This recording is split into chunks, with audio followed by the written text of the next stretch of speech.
today and for giving me this opportunity to be used as a vessel for his message that he aims to convey to you all tonight.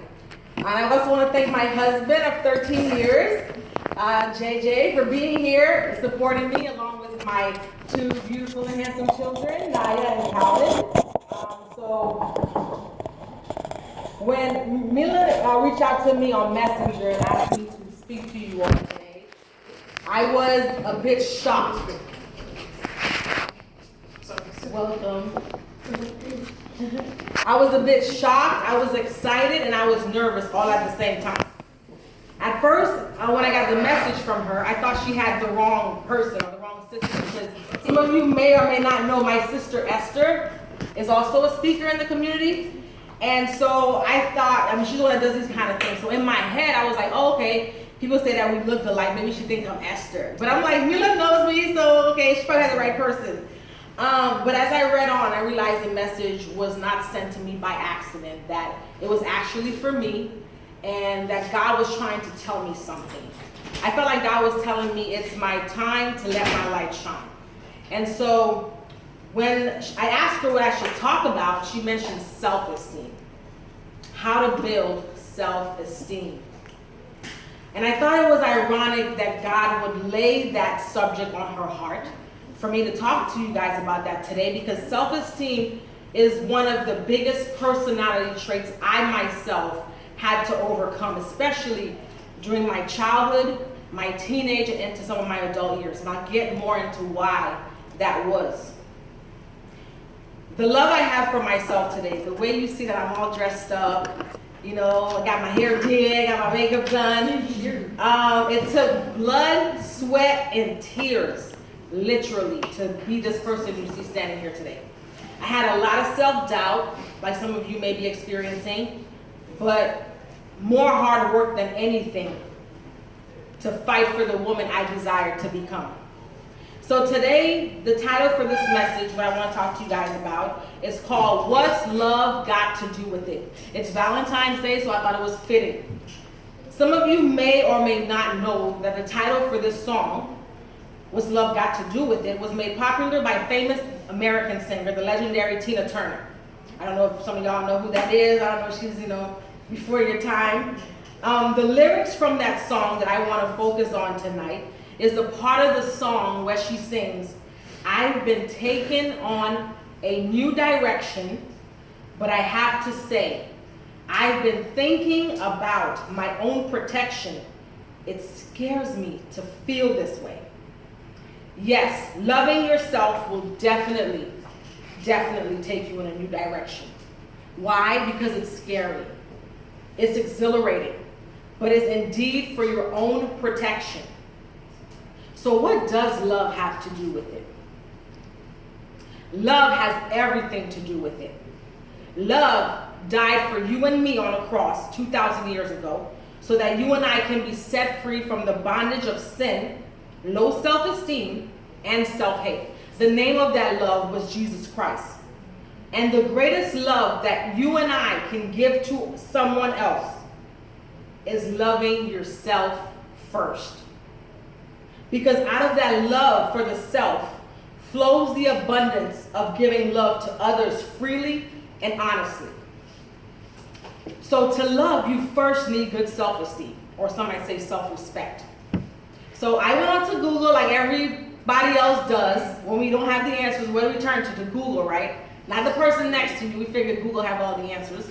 So I turned to Google to look up the definition of self-esteem.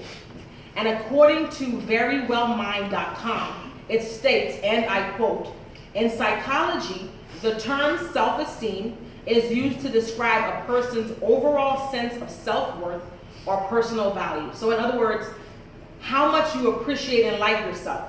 Self-esteem is often seen as a personality trait, which means that it tends to be stable and enduring. Self-esteem can involve a variety of beliefs about yourself, such as the appraisal of your own appearance, beliefs, emotions, and behaviors, end of quote. So what I got from that was, in other words, there are two ways to esteem yourself or to find your self-worth. You can either, number one, and it's up to you, you can either think positively about who you are and who you aim to be by creating a healthy self-esteem that helps you to accomplish your goals. Or number two, you can think of yourself as a failure, be negative, worry yourself to death about what others think of you, people that don't even matter, and hold yourself back from succeeding in life. The choice is up to you. In Psalms 139, verse 13, it tells us, and this is David talking, he says, "For you created my inmost being. You knit me together in my mother's womb. I praise you because I am fearfully," listen to me, he said, "I am fearfully and wonderfully made. Your works are wonderful. I know that full well." So it's important for you to renew your mind, body, and spirit on a daily basis. How do I do that, Alice? I'm glad you asked.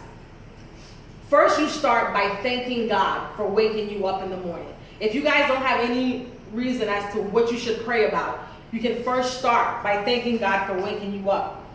Be grateful that you have eyes to see and ears to hear.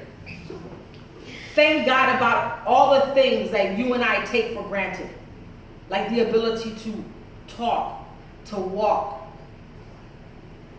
You see, one of my favorite Bible verses is Jeremiah 29:11. And if I could get a tattoo, it would be Jeremiah 29:11. And I can't get a tattoo because I don't like needles. Like, I'm the one that goes to the doctor, right? And they're like, "Oh man, it's time to give you a shot." And my eyes are like, I'm like, "Are you finished?"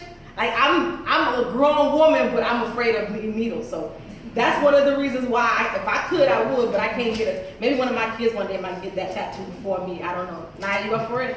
No? Okay. All right. I try it. It says, "For I know the plans I have for you, declares the Lord. Plans to prosper you and not to harm you. Plans to give you hope and a future." I'm here today to tell you, if nobody never told you guys this, listen to me. You are not a mistake, okay? You were created. Each and every one of y'all sitting here were created on purpose.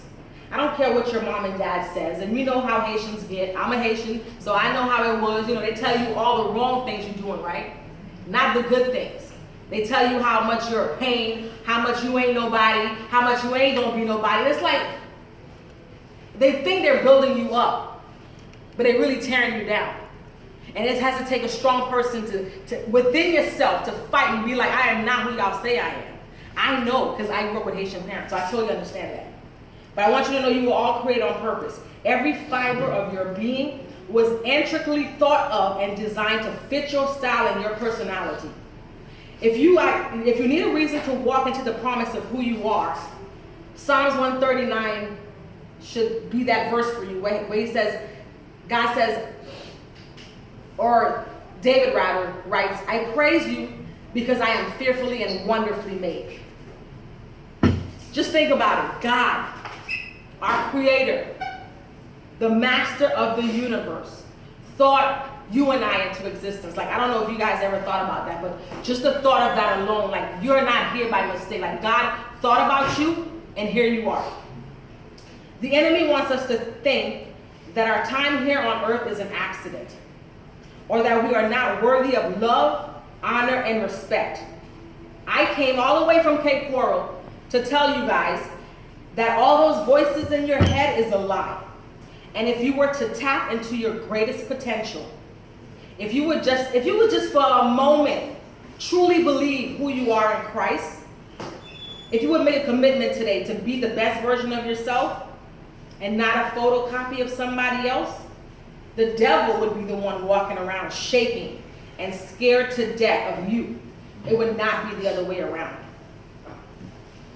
But you see, I can't get into today's topic without giving you guys a little background of what it took for me to stand here in front of you today to talk to you about loving yourself.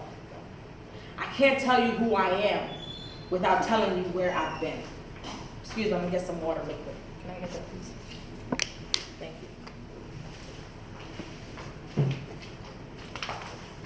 you. So here's a little brief story about me. At age 7 and 8 and 13, I was molested by 2 different male family members. It was a cousin and a half brother of mine. It didn't happen in some stranger's house. It happened right in my own house, under my parents' nose, and they knew nothing about it. They knew nothing about it when we sat down to eat dinner. They knew nothing about it when we had family reunions. They knew nothing about it when we're in the car, coming to church, they knew nothing about it.